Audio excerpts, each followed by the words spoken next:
This B Podcast Network show is presented by IXL. IXL's all-inclusive online teaching and learning platform simplifies edtech needs and accelerates achievement in 95 of the top 100 U.S. school districts. IXL delivers personalized learning across a comprehensive pre-K-12 curriculum, including math, language arts, science, and social studies, and it helps you assess student performance through actionable real-time insights at every level of your school or district. This one solution performs work that typically requires dozens of different tools. Want to find out why so many leading districts trust IXL? Visit ixl.com/BE. That's ixl.com/BE.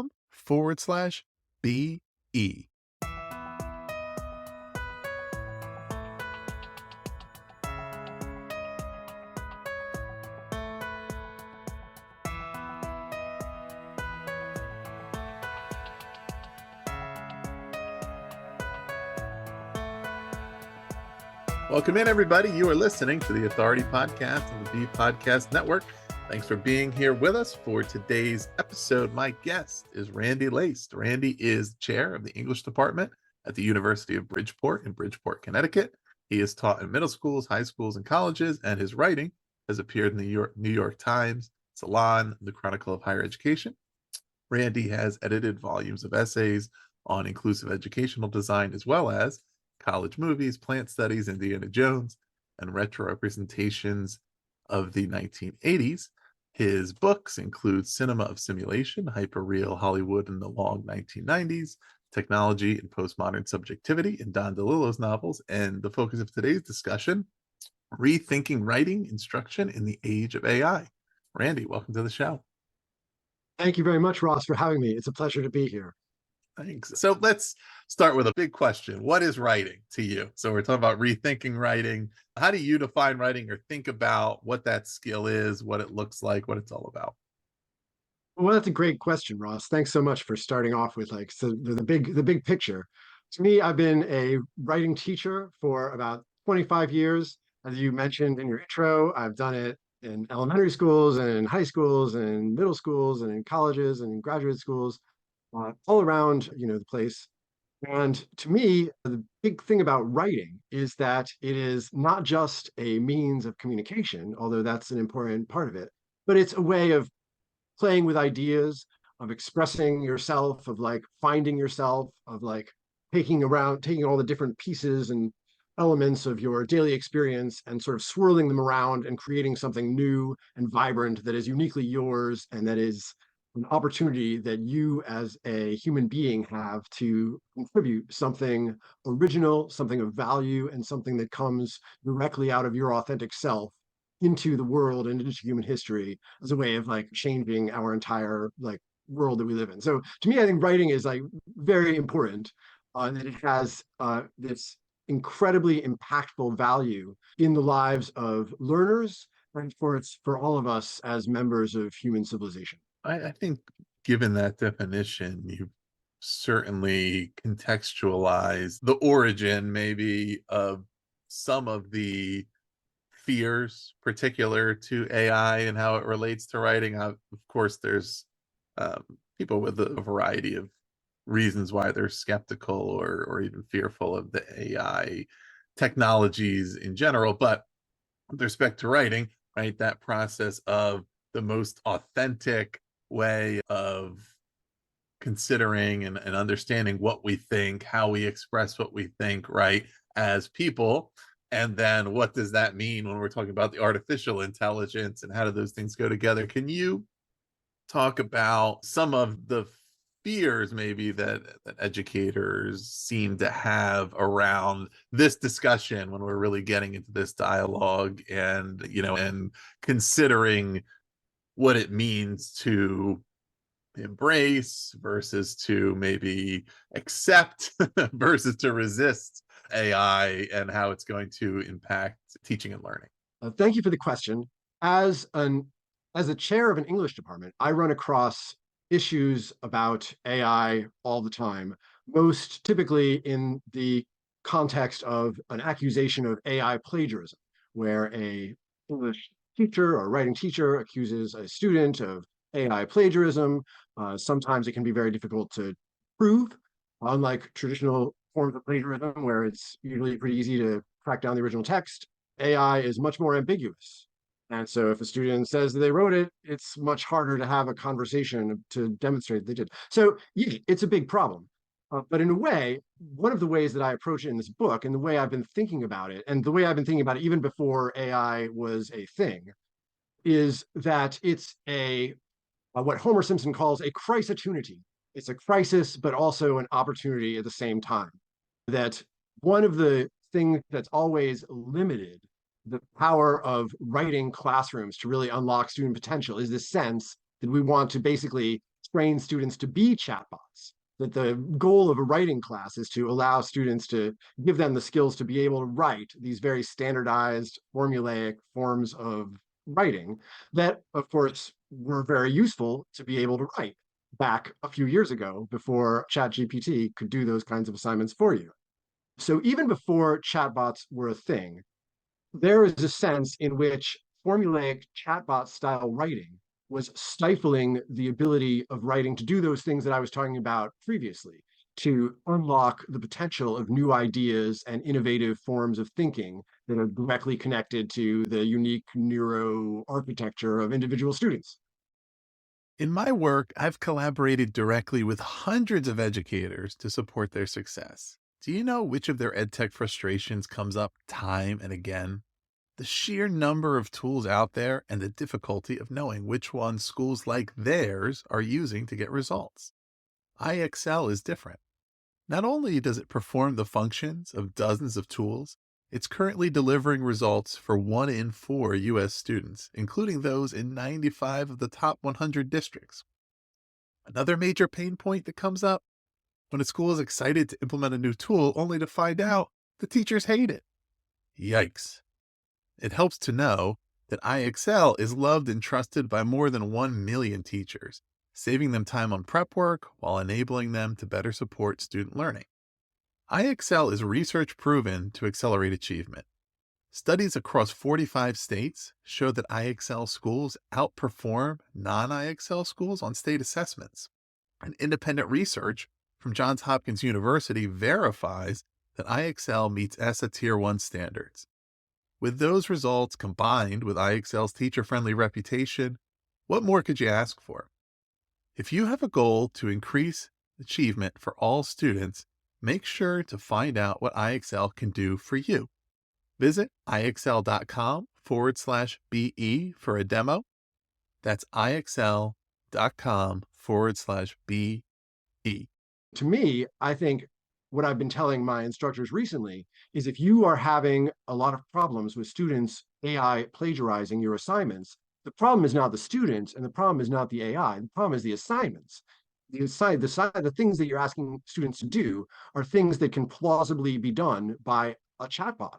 And if that's the case, then I am very sympathetic with students who throw up their hands and ask themselves why they should be expected to do something and spend hours and hours of very precious time and their valuable human minds doing something that a chatbot can not only do in like a few seconds, but can also do extremely well for given the parameters of what the expectations are for an assignment like that.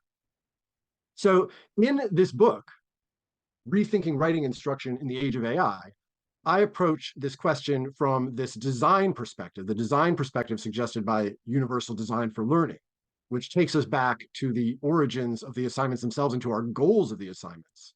And if the goal is to get students to be human chatbots, then there are certain conventional forms of composition instruction that fit the bill. But of course, nowadays, those assignments are vulnerable to being chatbot plagiarized. But if we go back to the drawing board and say, well, the goal is not to get these people to be humans chatbots, it's to get them to use writing in these as a powerful tool for thinking and self-invention that it can be. And so in a way, I feel like chatbot and the ability of AI programs to compose them liberates the writing classroom from this stodgy parameter in kind of the same way that the invention of the pocket calculator in the early 80s reconceptualized the way we taught math. And originally it was a crisis, and math teachers were saying, well, what are we going to do? What do we have to teach now that students can just do their multiplication problems with the flick of a button with something they have in their pocket? What is our purpose? Well, in math, they did a really nice job of refocusing the purpose so that instead of trying to train students to be human pocket calculators, now math classes tend to approach the question of mathematics from a more like conceptual, higher level kind of space. Same thing with writing.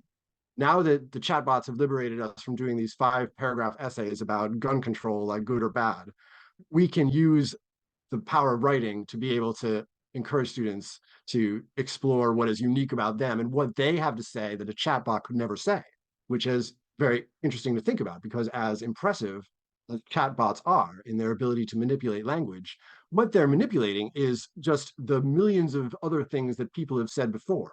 The chatbot's limitation is that it can only know what the input that it gets from reading millions of online articles written by other human beings. The human beings are the only ones in the system capable of inputting new information, capable of doing something different and novel with the history of human communication.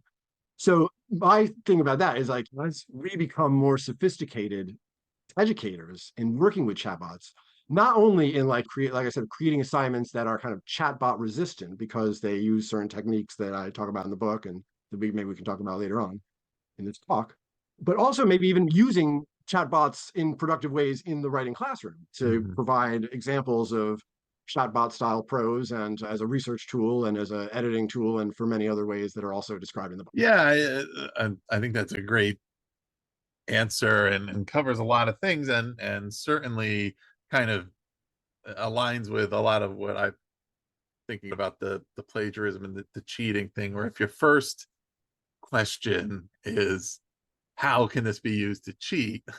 That's a very deficit focused, low ceiling way of thinking about what learning is, right? And it's an indication of, okay, perhaps we're not being ambitious or creative enough in our assignments here. If it's either very easy to cheat, well, I mean, yes, of course, it is not to downplay the fact that cheating is a negative, but if it's just super easy to cheat or it's obvious that, well, why wouldn't I just do this, right? Then it's clear that students are not learning useful skills for their future, because why, once they're out of school, it's no longer cheating. It's just using technology, right?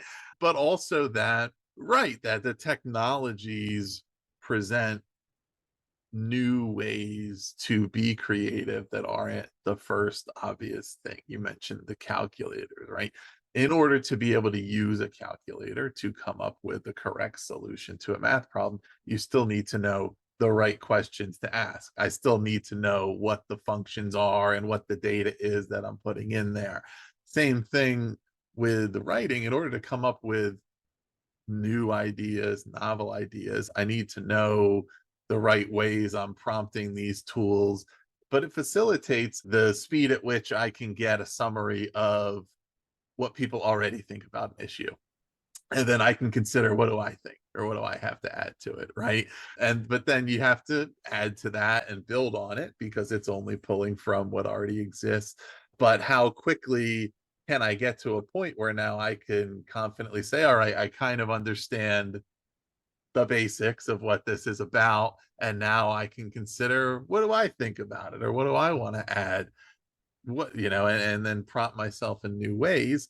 And what can we do with that, as far as, okay, now how does that increase the opportunities for what we can assign, how much we might be able to cover in a semester, right? And how much more quickly can we move along here, like all technologies. I think I thought about it when I was working primarily in PR and doing all the things that are digital now, sending out a press release or anything as simple as that, and thinking there was a time, like in the 20 years ago, or not now, but in the 80s or even maybe the early 90s, when this thing that's Like the first hour of the day would have been the entire day. That would have been the job for the day, because you would have had to do everything manually, go to the post office or get on the phones or do whatever. And now that's just one part of it. That allows us to get a lot more done. It still means we need to be thoughtful about what else is worth doing, right? And what should that be? It makes me think another example, in addition to the pocket calculator, is the emergence of search engines and Mhm. Google in like the late 90s and zeros.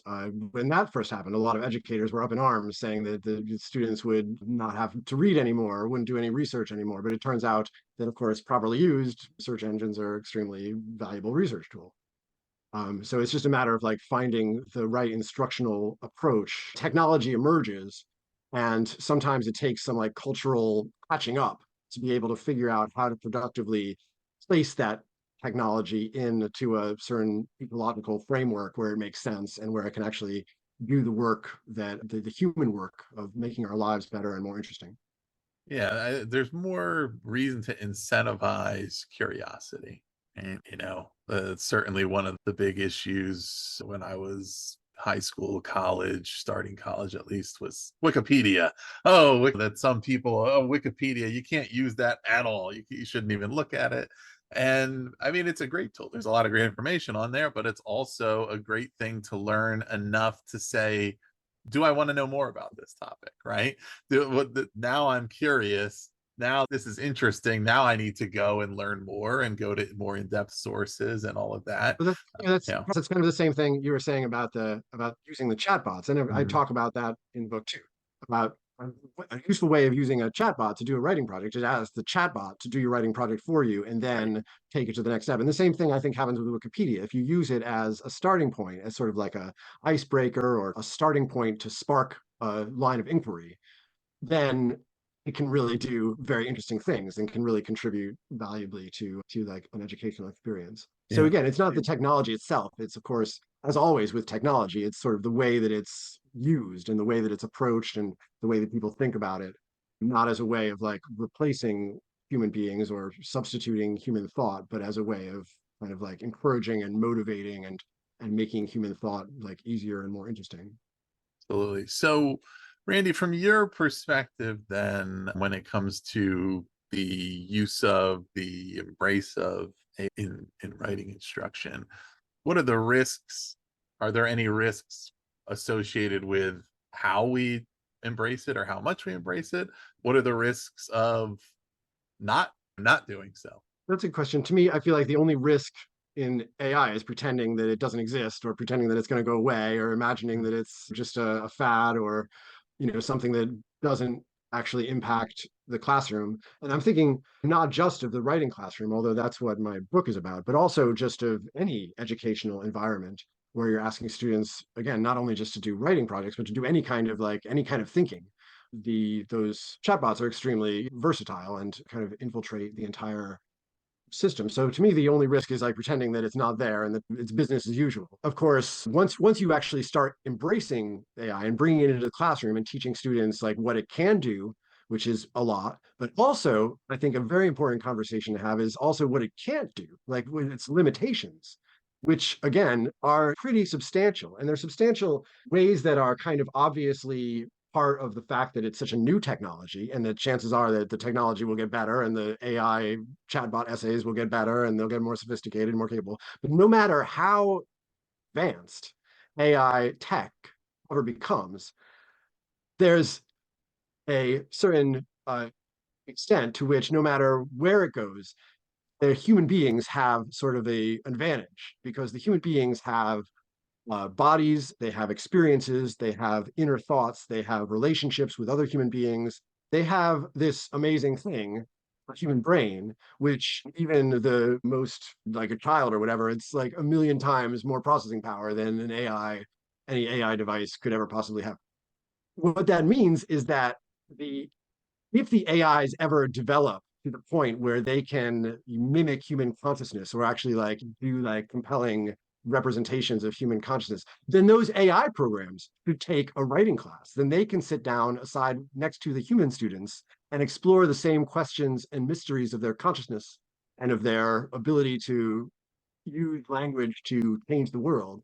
that the human people can do.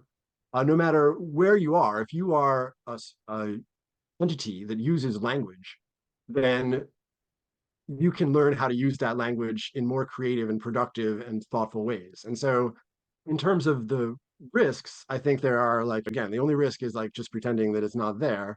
And then the opportunities on the other side of the spectrum are like the entire evolution of the human race. Like that's like the sort of on the other side of the coin, like the advantages or the opportunities about how human beings and AIs can work together to not only help human beings reach new kinds of ways of thinking, but also to challenge us to identify what is human about our thinking Mm. and to position ourselves in relation to the AIs in ways that celebrate the wonderful mysteries of human consciousness that despite all of the hoo-ha around AI, it's still like an AI essay is like clearly an AI essay. It has all of the like markers of something that is written by a machine. Whereas, of course, the human is unpredictable and full of variety and full of these deep experiences that connect new knowledge to a deep past that is connected to identity and ethnicity and race and language and sexuality and and social relationships and all of those things that an AI simply doesn't have access to. Yeah, and yeah, going back to that cheating point to what you were saying, I have referred to AI as the biggest cheating tool in education because schools that ignore it are cheating their students, right? Because there's the students that have access and have, some level of privilege, whatever that is, will get access to it. They'll learn how to use it. They'll become skilled and they'll be able to use that in their future. And the students who don't have access to it in school and can't get access to it out of school or can't get access to expertise in how to use it are going to be disadvantaged and they're going to be behind. And the fact is, like, this is the way the world is going. These technologies are going to exist. We need to learn appropriate use, responsible use, what worthwhile use is, right? But to act like they don't exist or to ban them and say, well, you just simply can't use it is not doing anybody any favors. And it's just one of those things that we have to rethink and relearn what it means to teach, what it means to learn. I'd also say one of the things about like the one of the big disadvantages or the risks of sort of like trying to criminalize the use of AI and trying to like treat it as an academic offense or something like that, which of course, again, it can be, and students do like it's important to like hold students accountable and to make sure that students are using it appropriately, which is all the more reason to talk about it in open. But one of the things about, to me, as again, in my perspective as a chair of an English department, one of the things that's really depressing to me about the way that these conversations sometimes have is they become very litigious and very like, he said, she said, and I wrote it, you didn't write it, you're cheating. And it becomes this very kind of, there's an animosity and a personal emotionality to those kinds of conversations Yeah. that really disrupts and derails the entire educational experience and takes what could be a really good educational experience for a student and turns it into this like horrific nightmare of like, you did this, I didn't do this, and this website says there's a 90% likelihood that you did that, and that website says there is a 20% likelihood that this is AI generated text. All that garbage, all that like toxicity can, yeah, like to me the biggest appeal of trying to rethink writing instruction so that it adapts and incorporates and encompasses the phenomenon of AI is that it gets rid of those horrible, painful, and awkward conversations and lets people get back to learning and enjoying themselves Yeah. in the learning process. So all of this discussion about how we're rethinking writing instruction and with AI, how does this fit into the context of UDL? How does that all go together? Yeah, well, that's a great question. Universal design for learning is something that I've been working with for many years now. It became adopted by an institution that I was a faculty member at, Goodwin University in Connecticut, a few years ago, and it really took root there very effectively. We, the faculty and the staff and some of the students have largely almost all been kind of through these cohort training sessions where we learn about UDL and we practice applying UDL principles to our own teaching and stuff like that. So I've been doing UDL for a while. In fact, some of my colleagues and I put together a book called UDL University, all about applying UDL principles to the higher education space. So it's something I've been thinking a lot about. It's something I've been thinking about in the context of equity, in the context of online education, and in the context of kind of like anti-racist composition instruction, where rather than trying to marginalize or silence the voices of students who don't speak standard English, we try to adapt the curriculum to embrace those voices and to make sure that people don't feel silenced and marginalized. So I've been thinking about all this for a long time. And then in 2023, kind of dramatically, I think maybe like in late winter or early spring of 2023, when when ChatGPT launched and all the English teachers started freaking out about chatbot panic, I felt that UDL had positioned me and had positioned the institutions that I teach at to be able to address this emerging challenge or crisistunity in a constructive way, grounded in student-centered practice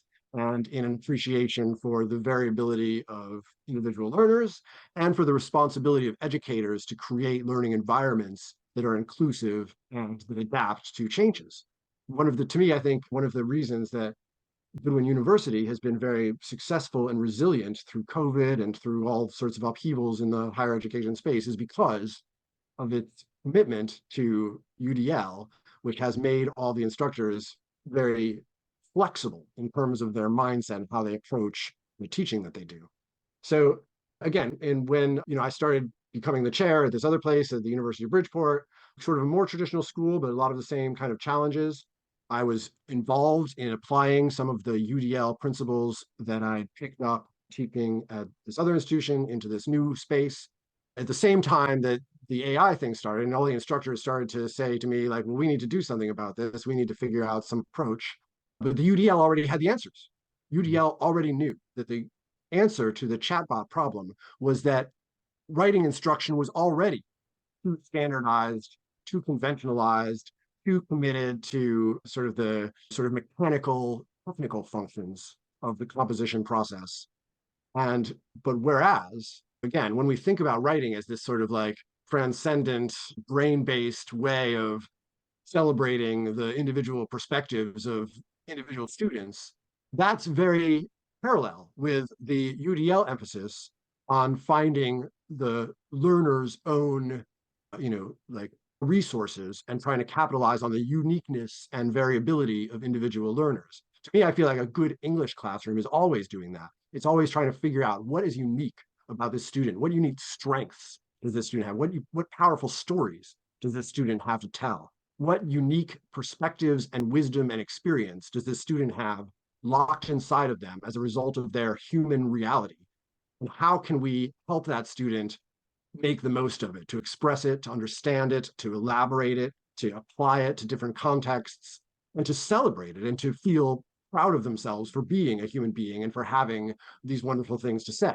To me, that's always been what an English class should be about, rather than about like, well, here's like how you write a 5-paragraph essay and your commas are in the wrong place and all the kind of like stuff that people hate about English classes.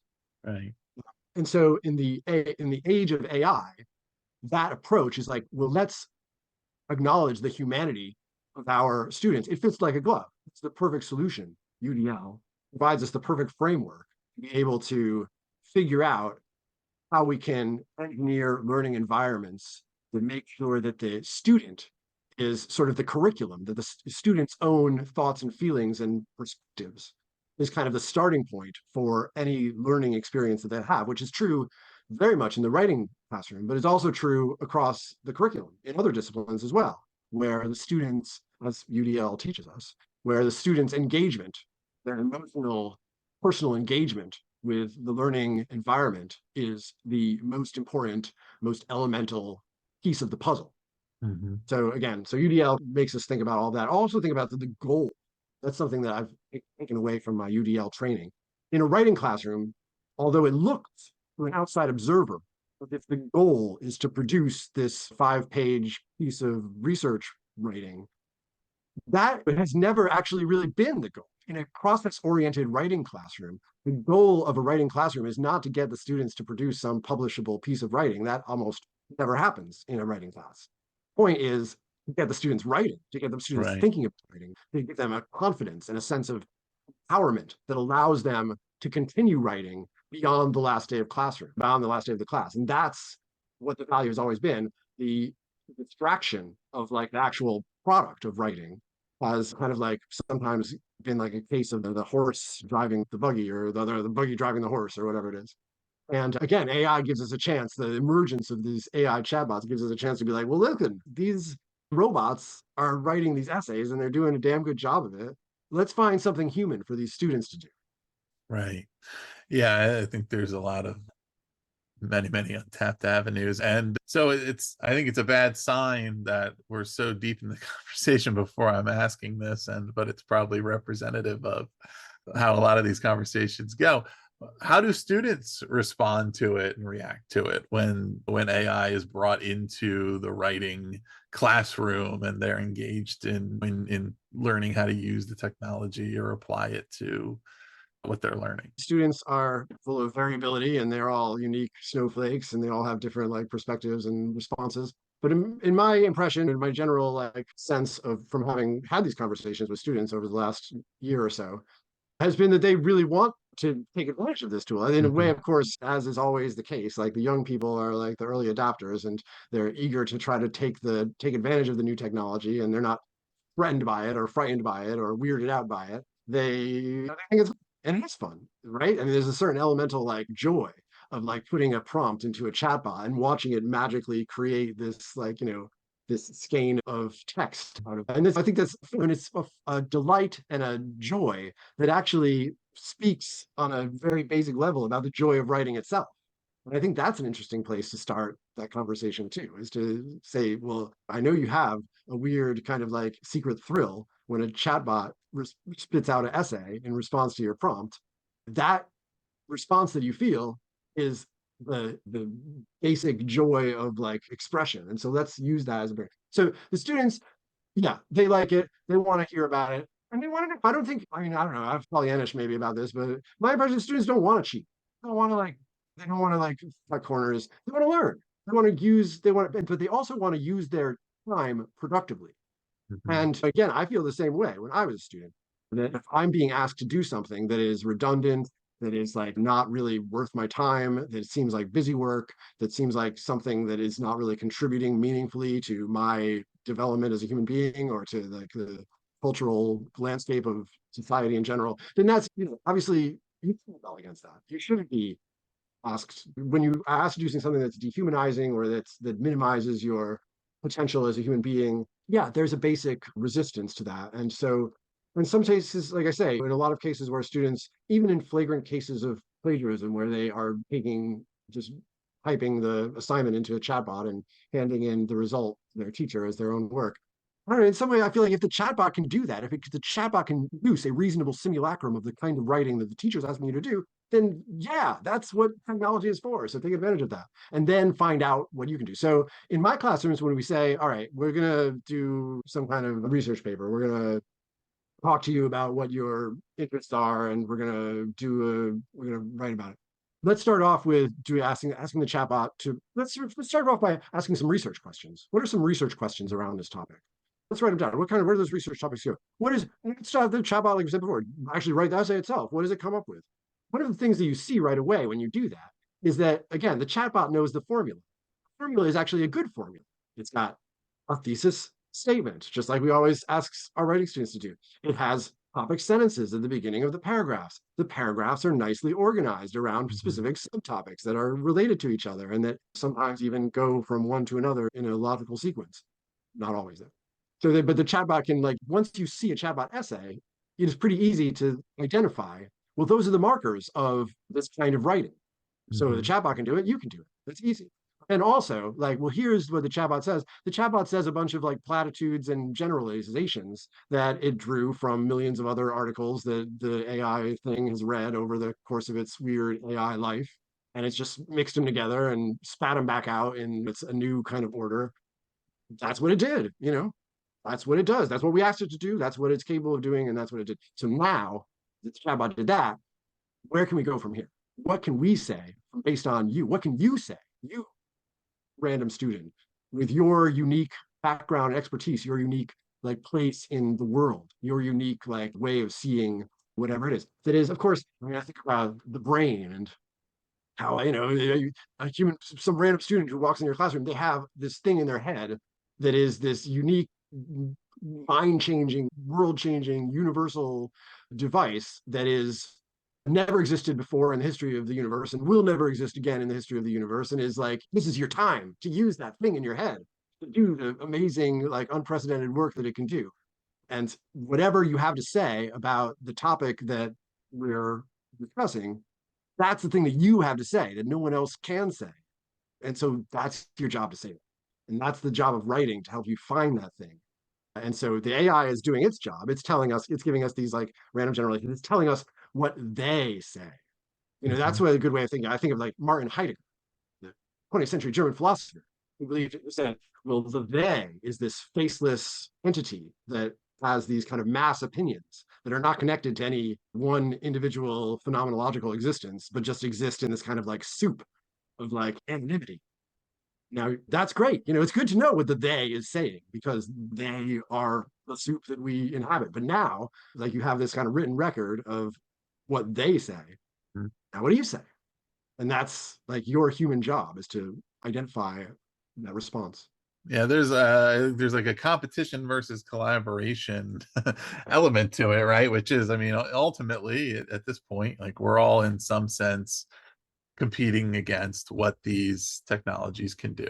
And as you mentioned, we have the advantage. We have the ability for novel thought and creative thought, but there's at least a baseline of what the technologies can do. We can collaborate with them, use them to enhance and augment what we can do. I mean, ultimately, one of the goals of writing is to write something that people want to read, right? Whether it's informational, whether it's fiction, no matter what it is, it's write something that is for some audience, that is filling some need, that is something they want. And so, like, how do we make people demand to read things written by actual humans? Well, that means we need to continue to be creative, to maintain that differentiation, to okay, there's certain hallmarks of an originally written human authored piece versus something that was strictly prompted and spit out by a chat bot and all of that. But it also represents what the opportunity is, again, to be able to surface a lot of ideas, to have options and avenues. And there are a variety of activities. I mean, this is the majority of the book, actually, like, right, touches on activities for using this. And there's a lot of areas. And I just wanted to get some thoughts from you on what some of these could look like. And few I pulled out: inspiration and brainstorming, right? Research, outlining, drafting, revision, all these different steps of the writing process. Where are some of the activities that you find perhaps most interesting, or even are there areas where you're even going further than we leverage AI technologies for this, but really recommending or more like, please do, right? Like, please do use it for this step because it's going to help you come up with so much more. It's going to save you a lot of time on something there's really no need to spend all that time on it. Or I don't know, like, however you want to address this, but kind of talking through how some of these activities fit into these steps, and how it just kind of, I think, helps develop better writers, right? Yeah, one of the things it makes me think, your question makes me think about, is another question that you asked about the risks of AI. And it did occur to me that another risk that I didn't talk about, which is a risk of AI, which I think is a really important risk that we all need to think about as a species, which is that the idea that people will see an AI chatbot writing an AI chatbot essay and assume that there's nothing left for human beings to do, that the chatbots are actually like are smarter than us. They have like that they we might as well just cede the project of consciousness over to the chatbots And now like the human being sort of withers into a husk of like looking at TikTok videos while the AIs like get smarter and smarter and wind up like being like, well, what are these human beings even here for? I think there is like totally that element. And I mean, obviously one possible future. To me, I think the best way of leveraging ourselves as a species against this risk is to have passionate conversations about what the role of the human being is. And I think again, like to me, I don't know, I mean, writing to me is at the center of that entire conversation. Writing for crying out loud. That's history. The first Sumerian carved like a stylus into clay thing and to mark like how many bushels of wheat or something were coming in. That's the beginning of history. And what we call history is actually people writing stuff down and then passing it on to the next generation, people reading what they wrote and then writing their own like versions or interpretations or analyses or stories based on like that written record. That written record of texts being produced by human beings and disseminated and reinterpreted and reread and reimagined over millennia is what has created AI in the first place. That it all rests on the foundation of human civilization being developed in an iterative process through the power of writing and reading. Yeah. And the human mind itself that we have has also been largely shaped by these rhetorical discursive practices. So, I mean, again, I'm a writing teacher, I'm biased, whatever. But to me, I think that when you think about like, what is it that a human being can do that is like so quintessentially human, that is like the basis of what sets us apart as a species? To me, it has a lot to do with, I don't know, not just maybe writing like the actual lyric practice of writing sentences down on a piece of paper, but being able to process information, have conversations, to reinvent ideas, and to do that kind of like generative work that makes new ideas happen and that allows human beings to go from hand axes to chariots to spacecraft. There's like all of that relies on the kind of work that human beings do when they read and write.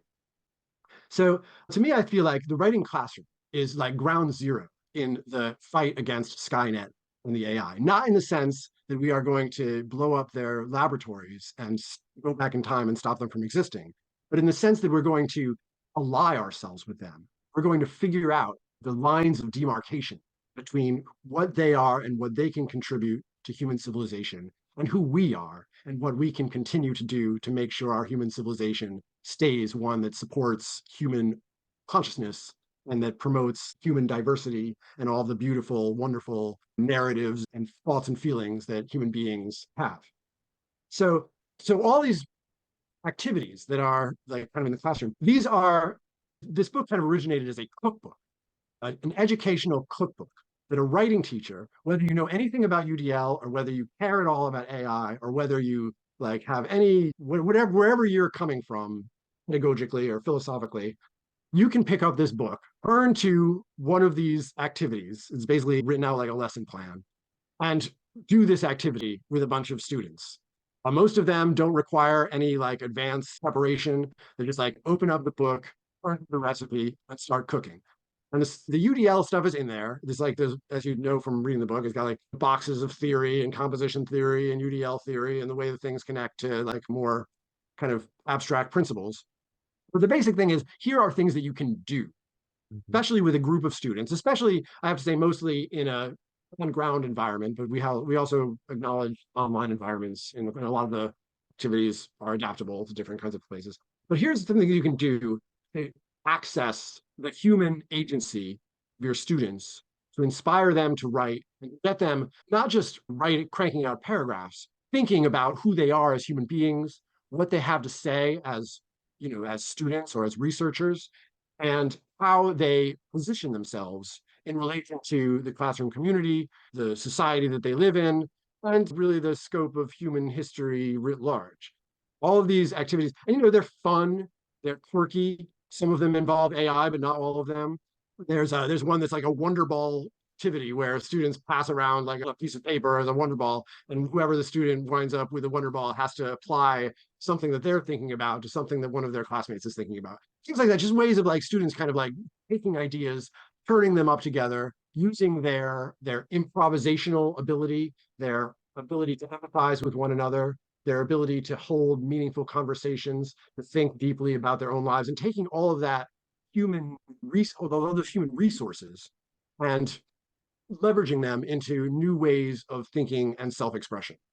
And, so the idea is that there are all these lesson plans in the book, there's all these different activities that you can do, but basically the activities are simply a starting point for people who teach writing to think about how they can create these kind of educational encounters that privilege, human thinking. And a couple of like basic principles, I think, are really useful in, in helping me design these and helping me teach these kinds of assignments. First of all, of course, the book is all constructed around a process approach to writing. When students are drafting, revising, brainstorming, outlining, researching, going through a writing process, the temptation to use AI to write your essay all at once is hopefully much less pronounced. And also, of course, these process-oriented approaches help students develop their own voice over time, incrementally. Another technique that these activities use is in-person writing, writing where you're actually doing it in class or in front of your colleagues in real time, which is a great way to use the power of generating sentences to help you come up with new ideas on the spur of the moment. They use multimodal assignments where rather than just creating a research paper or a piece of writing, students are working across different media to do podcasts and videos and other infographics and other kinds of vision boards and other kinds of like multimedia activities to help them, again, work with ideas and also use writing in kind of a bi-directional way, help them develop their multimedia projects, but also as the multimedia projects also produce new pieces of writing. So multimodal work is very important. And I think the most important thing is that these assignments, to one, I think, are intensely personalized. They ask students to do the kind of writing that sometimes English teachers are a little uncomfortable with, which is first person writing, reflective writing, writing that says I and me, writing that takes the students' perspectives and uses it as the starting point for other kinds of inquiry and research. And again, if I ask someone to write an essay about cell division, yeah, the AI is going to do it. It's going to do it better. It's going to do it faster. But if I ask a student to write an essay about how they feel about cell division, what's their favorite stage of cell division? What does cell division mean to them? Which is a weird question, but a really question if you think about it. Mhm. That question suddenly is maybe an AI could write it, but it's not going to do the kind of work that the student's going to do of being able to actually apply it to their own experiences and their own personal way of being in the world. Yeah. So those are some broad like sort of strategies that all the activities in the book in one way or another, reflect.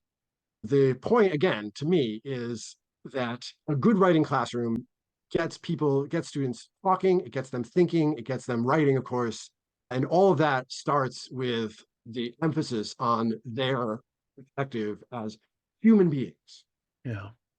Yeah. So Randy, to wrap up our conversation, one of the things I'm really interested in and passionate about is schools improving their proactive communications to parents, families, to their community, to really talk about the great things they're doing, right? The ways they're supporting students, the ways they're enhancing learning and all their programs. So what's the one paragraph or the bullet points for a school who is really embracing these practices and bringing it into their learning and wants to tell their community about it, right? Rather than wait till they get asked or wait till somebody comes and say, "Hey, wait a second, what are you teaching over there? Why is this all?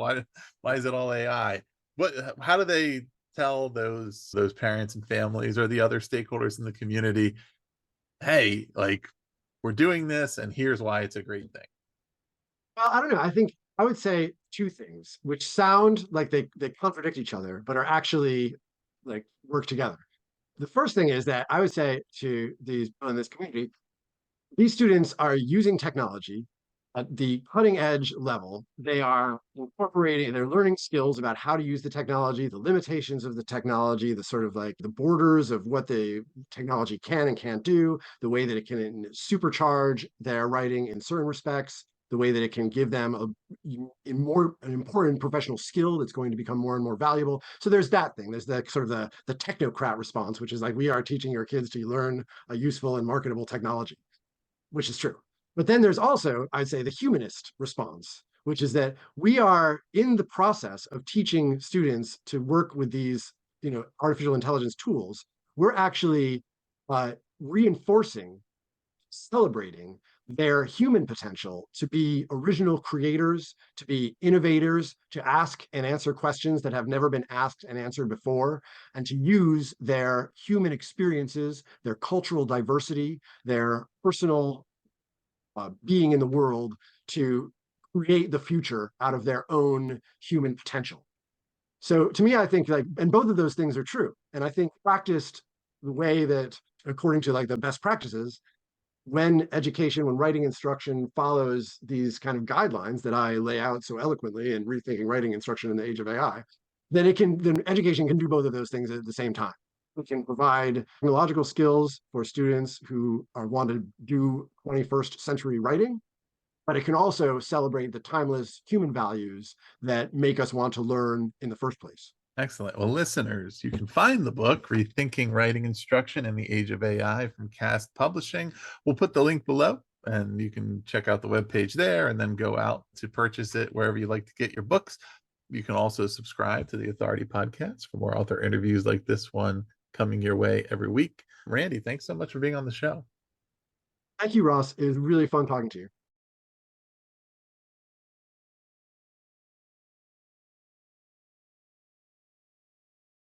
This episode was edited by Gage Sanderson. Do you want to simplify your school's technology, save teachers time, and improve students' performance on state assessments? You can do it all, but don't waste another minute. Head straight to ixl.com/BE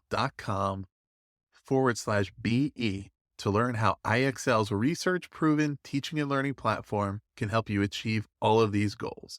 That's ixl.com/BE.